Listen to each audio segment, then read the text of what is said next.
Okay, boys, turn around. John, what color is the ball? The ball's white. Seriously? Bro, you just like making things difficult? Well, what color do you say the ball is? Black. The ball is black, clearly. I don't know what you see it, Robert, but the ball is white. Without looking at the ball, I want you to both switch places.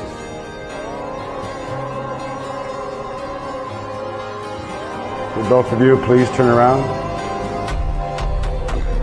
And what color is the ball now? Okay, please have a seat. Throughout our lives, we believe many things, and we hold dear what we think is right and true.